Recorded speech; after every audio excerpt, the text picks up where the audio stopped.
Hello दोस्तों, नमस्कार। आपका स्वागत है आपके अपने चैनल हिंदी हब में। तो आज दोस्तों हम पढ़ने वाले हैं आरोह भाग 2 यानी कि कक्षा 12 की अनिवार्य हिंदी की पाठ्यपुस्तक आरोह भाग 2 का 14वां पाठ यानी कि गद्य भाग का चौथा पाठ फणीश्वर नाथ रेणु, जिन्होंने लिखी है एक कहानी पहलवान की ढोलक। तो चलिए सबसे पहले बिना किसी देरी के हम रेणु जी का परिचय है वो पढ़ लेते हैं। रेणु जी की दोस्तों हमने जो ऐच्छिक हिंदी की पाठ्यपुस्तक थी अंतरा भाग 2 कक्षा 12, उसमें भी दोस्तों हमने एक संवदिया जो कहानी है वो पढ़ी थी और वहाँ पर जो आपको परिचय बताया था वही परिचय है। यदि आपने वो वीडियो अभी नहीं देखी है तो जाकर के प्लेलिस्ट में ज़रूर देखिएगा। तो सबसे पहले दोस्तों इनका जीवन परिचय। तो 4 मार्च 1921 को औराही हिंगना जिला पूर्णिया बिहार में दोस्तों इनका जन्म हुआ था। ठीक है, इनकी जो प्रमुख रचनाएं हैं दोस्तों वो है मैला आंचल। मैला आंचल दोस्तों एक हिंदी का महत्वपूर्ण आंचलिक उपन्यास माना जाता है। 1954 में दोस्तों फणीश्वर नाथ रेणु ने पहला ही दोस्तों आंचलिक उपन्यास लिख करके हिंदी साहित्य इतिहास में दोस्तों धूम मचा दी थी। ठीक है, तो पहला आंचलिक उपन्यास है और आंचलिक उपन्यासकार के रूप में जो रेणु है उनकी ख्याति है दोस्तों वो बहुत ज़्यादा है। परति परिकथा, ये दोस्तों 2 उपन्यास आपको याद रखने हैं, मैला आंचल और परति परिकथा। दीर्घ तपा, जुलूस, कितने चौराहे, ये इनके दोस्तों उपन्यास हैं। ठुमरी, अगिनखोर, आदिम रात्रि की महक, एक श्रावणी दोपहरी की धूप, ये इनके दोस्तों कहानी संग्रह हैं। तो आदिम रात्रि की महक और ठुमरी को दोस्तों आपको याद रखना है। ऋणजल, धनजल, वन तुलसी की गंध, श्रुत अश्रुत पूर्व, ये इनके दोस्तों संस्मरण हैं। जहाँ पर भी दोस्तों संस्मरणों की बात आती है तो रेणु का ये ऋणजल धनजल वाला है ये बहुत ज़्यादा पूछा जाता है। कई बार आपके लिए मिलान के चिन्ह दे दिए जाते हैं कि 4 इधर रचना दे दी, इधर रचनाकार दे दिए। ठीक है, संस्मरणों का यदि क्वेश्चन आता है तो वहाँ ऋणजल धनजल है ये दोस्तों आवश्यक रूप से पूछा जाता है। नेपाली क्रांति कथा, ये इनका दोस्तों रिपोर्ताज है तथा रेणु रचनावली 5 खंडों में इनका खूब सारा जो साहित्य है वो प्रकाशित हुआ है। निधन 11 अप्रैल 1977 में पटना में हुआ था। तो दोस्तों सबसे पहले यदि आपसे पूछे कि उपन्यास बताइए तो मैला आंचल और परति परिकथा। ठीक है, आप ज़्यादा याद रखते हैं। फर्स्ट ग्रेड के हिसाब से दोस्तों आप कितने चौराहे हैं इसको भी याद रख सकते हैं। ठीक है, और आपसे कहानी संग्रह पूछे तो दोस्तों ठुमरी, अगिनखोर और आदिम रात्रि की महक। इसके अलावा यदि इनसे पूछे आपका संस्मरण तो ऋणजल और धनजल। तो यहाँ से दोस्तों आपकी 4-5 ये रचनाएँ हैं।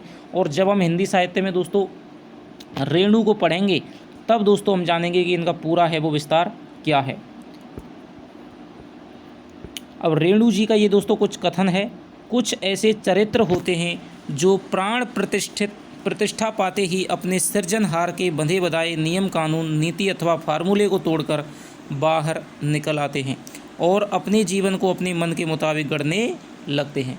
तो रेणु जी कहते हैं कि भाई हम कोई भी रचना लिखते हैं उसमें जो भी पात्र होते हैं तो कुछ ऐसे पात्र हो जाते हैं प्रसिद्ध। ठीक है, जैसे कि आप रोमियो जूलियट, तो वो हर जुबान पर चढ़ जाता है। गोदान का दोस्तों होरी पात्र है, तो वो इतने पात्र हो जाते हैं कि वो हमारी ही बनाई हुई बंधनों को तोड़ करके अपने मन के मुताबिक अपने चरित्र का, अपनी दुनिया का निर्माण करते हैं। हिंदी साहित्य में आंचलिक उपन्यासकार के रूप में प्रतिष्ठित तो सबसे बड़ी महत्वपूर्ण विशेषता क्या है? आंचलिक कथाकार और उपन्यासकार हैं। प्रतिष्ठित कथाकार फणीश्वर नाथ रेणु का जीवन उतार चढ़ावों एवं संघर्षों से भरा हुआ है। साहित्य के अलावा विभिन्न राजनीतिक एवं सामाजिक आंदोलनों में भी उन्होंने सक्रिय भागीदारी की है।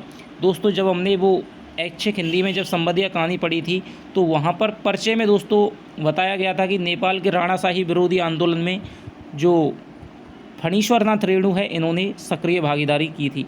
तो ये एक दोस्तों आपसे क्वेश्चन बन सकता है कि भारत के स्वाधीनता संग्राम में ज़्यादातर रचनाकारों ने भाग लिया, ऐसी कोई बड़ी बात नहीं है। गांधी जी के भारत छोड़ो आंदोलन में भाग लिया, कोई बड़ी बात नहीं है।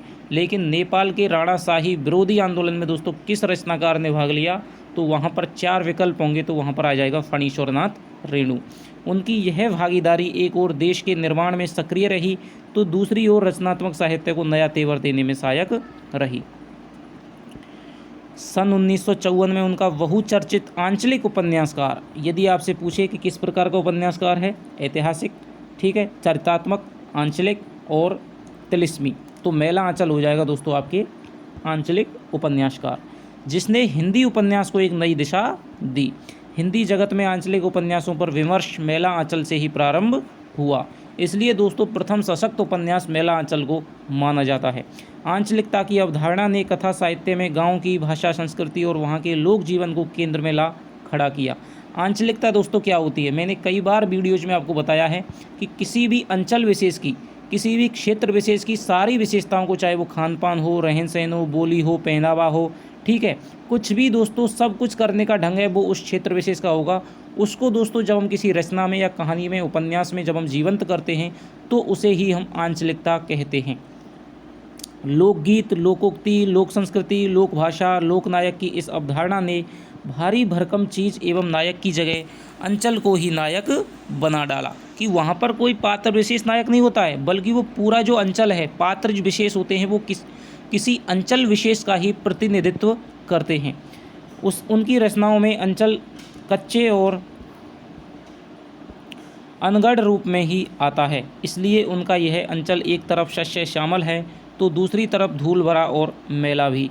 स्वातंत्र्योत्तर भारत में जब सारा विकास शहर केंद्रित होता जा रहा था, ऐसे में रेणु ने अपनी रचनाओं में अंचल की समस्याओं को और भी लोगों का ध्यान खींचा। यानी कि उन्होंने बताया कि स्वतंत्रता के बाद में देश की गांवों का विकास होना चाहिए था, पिछड़े हुए इलाकों का विकास होना चाहिए था, लेकिन जो विकास की जो धारा है वो केवल शहरों तक ही सिमट कर रह गई है। इसी के कारण है जो अंचल है, हमारे गांव हैं, वो हमारे मेले दिखाई दे रहे हैं, अर्थात उनमें अभी भी विकास की है वो ज्योति नहीं जली है। उनकी रचनाएं इस अवधारणा को भी पुष्ट करती हैं कि भाषा की सार्थकता बोली के साहचर्य में ही है। अब पढ़ते हैं दोस्तों पहलवान की ढोलक। तो सबसे पहले क्वेश्चन बनता है कि पहलवान की ढोलक किसकी रचना है? फणीश्वरनाथ रेणु। किस पुस्तक में है? आरोह भाग 2 में।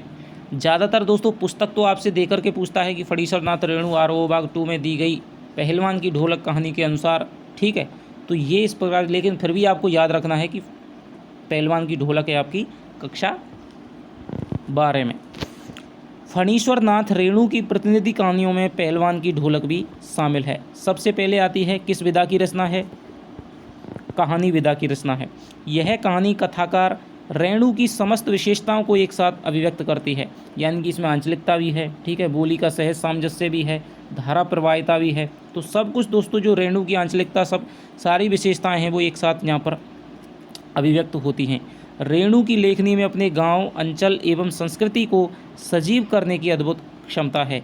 ऐसा लगता है मानो हर एक पात्र वास्तविक जीवन ही जी रहा हो। पात्रों एवं परिवेश का इतना सच्चा चित्रण अत्यंत दुर्लभ है। रेणु वैसे गिने चुने कथाकारों में से हैं जिन्हें गद्य में भी संगीत पैदा कर दिया है। जब आप पहलवान की ढोलक पढ़ेंगे तो दोस्तों आपको लगेगा कि आप एक कहानी नहीं दोस्तों बल्कि एक संगीत पढ़ रहे हैं, एक दोस्तों कविता पढ़ रहे हैं। अन्यथा ढोलक की उठती गिरती आवाज़ और पहलवान के क्रियाकलापों का ऐसा सामंजस्य दुर्लभ है। इन विशेषताओं के साथ रेणु की यह कहानी व्यवस्था के बदलने के साथ लोक कला और इसके कलाकार के अप्रासंगिक हो जाने की कहानी है। राजा साहब की जगह नए राजकुमार का अक्सर आकर जम जाना सिर्फ व्यक्तिगत सत्ता परिवर्तन नहीं बल्कि ज़मीनी पुरानी व्यवस्था के पूरी तरह उलट जाने और उस पर सभ्यता के नाम पर एकदम नई व्यवस्था के आरोपित हो जाने का प्रतीक है। यह भारत पर इंडिया के छा जाने की समस्या है। यानी कि दोस्तों पहले जो राजा महाराजा थे वो तो कला को प्रश्रय देते थे, पहलवान आदि का पोषण करते थे, ठीक है, इसी से पहलवान है और अन्य साथियों का, उसके परिवार का है वो भरण पोषण होता था। लेकिन राजा के बाद में उनका पुत्र है वो बन जाता है, तो वो इन चीज़ों को, कुश्ती लड़वाना वगैरह है, इन चीज़ों को वो सही नहीं समझता है, बेफालतू के खर्चे समझता है। इसलिए वो पहलवान वगैरह इनको इनका खाना पीना बंद करके इनको अपने यहाँ से निकाल देता है। तो ये दोस्तों बताता है कि किस प्रकार भारत है उस पर विदेशी सभ्यता है, ठीक है, आधुनिकता है वो हावी हो गई है। जो लुट्टन पहलवान को लोक कलाकार के आसन से उठाकर पेट भरने के लिए हाय तौबा करने वाली निरीहता की भूमि पर पटक देती है। ऐसी स्थिति में गांव की गरीबी पहलवानी जैसे शौक को क्या पालती। फिर भी पहलवान जीवट ढोल के बोल में अपने आप को ना सिर्फ जिलाए रखता है बल्कि भूख व महामारी से दम तोड़ रहे गांव को मौत से लड़ने की ताकत भी देता है। कहानी के अंत में भूख महामारी की शक्ल में आए मौत के षड्यंत्र जब अजय लुट्टन की भरी पूरी पहलवानी को फटे डोल की तरह पोल में बदल देते हैं, तो करुणा त्रासदी में लुट्टन हमारे सामने कई सवाल छोड़ जाता है। वह पोल पुरानी व्यवस्था की है या नई व्यवस्था की? क्या कला की प्रासंगिकता व्यवस्था की मुखाक्षेपी है अथवा उसका कोई स्वतंत्र मूल्य है? तो इसमें दोस्तों ये कह रहा है लेखक, ये सवाल उठाया है कि जो कलाएं हैं, चाहे वो दोस्तों नृत्य कला हो, चाहे वो काव्य कला हो, ठीक है, चाहे वो काष्ठ कला हो, चाहे वास्तुकला हो, कुछ भी हो, क्या ये कलाएं केवल शासन की ही अधीन बन करके रह गई हैं? क्या जब तक शासन चाहेगा तब तक ही कलाओं का उत्कर्ष होगा? यदि शासन उनको गिराना चाहे तो फिर कलाएं मिट जाएंगी क्या? तो इस प्रकार की बातचीत है वो सामने लेखक हमारे प्रश्न रखता है। क्या ये व्यवस्था की ही मुखाक्षेपी हैं, व्यवस्था से ही कलाएं चल रही हैं, या फिर कलाओं दोस्तों व्यवस्था को भी एक नई दिशा प्रदान करती हैं? मनुष्य की साधना और जीवन सौंदर्य के लिए लोक कलाओं को प्रासंगिक बनाए रखने हेतु हमारी क्या भूमिका हो सकती है? निश्चय ही यह पाठ हमारे मन में कई ऐसे प्रश्न छोड़ जाता है। तो दोस्तों छोटी छोटी ऐसी कलाएं हैं। पहले गाँवों में कुटीर उद्योग थे, लघु उद्योग थे, जहाँ हर आदमी दोस्तों कलाकार होता था। खाट बनाने की कला, बुर्जी बनाने की कला, ठीक है, बर्तन बनाने की कला। तो आज दोस्तों सबसे बड़ी त्रासदी ये हुई है, जो भारत पहले सोने की चिड़िया कहलाता था, ना कोई विदेशी कंपनी थी ना कुछ था दोस्तों। कारण उसका ये था कि भारत की जो कलाएं थी दोस्तों, हर आदमी कलाकार था, अपनी मेहनत का दोस्तों कमाता था, और उसका जो है चाहे कम में ही दोस्तों, लेकिन उसका जो पैसा है वो सारा का सारा भारत में रहता था। लेकिन जब से विदेशी कंपनी आई हैं दोस्तों, कलाकार हैं वो दोस्तों कंपनियों में बिठा दी गई हैं, मजदूर बना दिए गए हैं। अब उनका स्वतंत्र अस्तित्व नहीं रह गया है। लघु एवं कुटीर उद्योगों को दोस्तों नष्ट कर दिया गया है, जिसकी वजह से जो भारत का पैसा है वो विदेशों में जा रहा है, और इसीलिए दोस्तों आज भारत गरीब होता जा रहा है। डॉलर की तुलना में रुपये की जो दोस्तों कीमत है वो दिनों दिन दोस्तों गिरती हुई जा रही है। तो हम ऐसी लोक कलाओं को दोस्तों जीवित करने के लिए पहले